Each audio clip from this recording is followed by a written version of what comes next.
Hello everyone, how are you? আজকে থেকে আমরা ডিএসএ অ্যান্ড প্রবলেম সলভিং এর কোর্স শুরু করতে যাচ্ছি। তার আগে বোঝা যাক ডিএসএ কি। DSA means data structures and algorithm. And আমরা যদি এটাকে দুই পার্টে ডিভাইড করি, প্রথমে আসে ডাটা স্ট্রাকচার।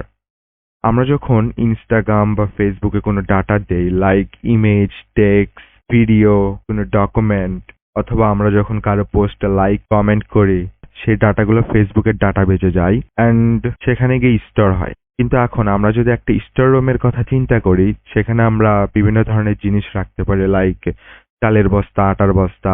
এই বস্তাগুলো কিন্তু আমরা এমনিতে ছড়ায় ছিটায় রাখতে পারি না, তাই না? এগুলো একটা স্ট্রাকচারে আমাদের রাখতে হয়, লাইক আমরা একটা বস্তার উপর আর একটা বস্তা রাখলাম এরকম ভাবে, বা সাইড বাই সাইড আমরা রাখলাম। এরকম একটি স্ট্রাকচারে রাখলে আমাদের সেটা খুঁজতেও সুবিধা হয়, বা আমরা অল্প জায়গাতে অনেকগুলো বস্তা স্টোর করতে পারি। ঠিক তেমনই যখন ডাটাবেজের ডাটাগুলো স্টোর হচ্ছে, সেই ডাটাগুলো আমরা এমনিতে ছড়ায় ছিটায় রাখতে পারি না, সেগুলোকেও ডিফারেন্ট টাইপ অফ স্ট্রাকচারে রাখতে হয়, যার কারণে ডিফারেন্ট টাইপ অফ স্ট্রাকচার আছে আমাদের কাছে। বাট এই ডাটা যখন স্টোর হলো, ডিফারেন্ট টাইপ অফ ক্যালকুলেশনের মাধ্যমে কিন্তু সেই ডাটাগুলো স্টোর হচ্ছে। দেন আমরা যখন ফেসবুকে কোনো কিছু সার্চ করি, লাইক আমরা কারো আইডি সার্চ করলাম, তখন কি হয়, ফেসবুকের ডাটাবেজের ভিতর থেকে আমরা সেই আইডিটা খুঁজে পাই। বাট এই যে আমরা আইডিটা খুঁজে পাইলাম, এটা আমরা কিভাবে পাচ্ছি? এটা একটা সার্চিং অ্যালগোরিদমের মাধ্যমে আমরা পাচ্ছি, যেটা ফেসবুকের ব্যাকএন্ডে কোড করা আছে। তো এটাই হলো অ্যালগোরিদম। তাহলে আমরা ডাটা স্ট্রাকচারস অ্যান্ড অ্যালগোরিদম জিনিসটা বুঝতে পারলাম। দেন এখন আসি আমরা কেন ডাটা স্ট্রাকচারস অ্যান্ড অ্যালগোরিদম শিখবো।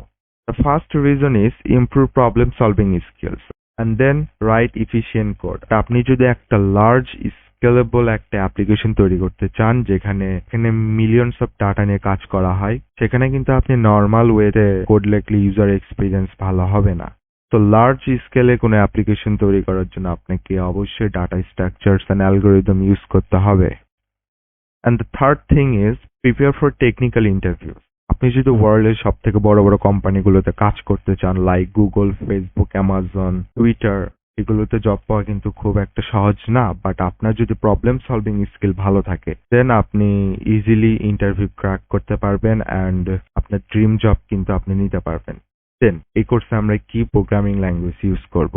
প্রথমত ডাটা স্ট্রাকচারস অ্যান্ড অ্যালগোরিদম, এটা আসলে কোনো ল্যাঙ্গুয়েজ ডিপেন্ডেন্ট না। আপনি যদি এটার কোর কনসেপ্ট গুলো শিখেন, তাহলে যে কোনো ল্যাঙ্গুয়েজ দিয়ে এটাকে আপনি ইমপ্লিমেন্ট করতে পারবেন। আপনি আপনার পছন্দ মতো যে কোনো ল্যাঙ্গুয়েজ ইউজ করতে পারেন। বাট এই কোর্সে অ্যাজ আ ল্যাঙ্গুয়েজ আমরা জাভাস্ক্রিপ্ট ইউজ করব। তো তাহলে আমাদের জার্নি শুরু করা যাক। দেখা হবে নেক্সট ভিডিওতে। ততক্ষণ পর্যন্ত ভালো থাকবেন, সুস্থ থাকবেন। Bye bye.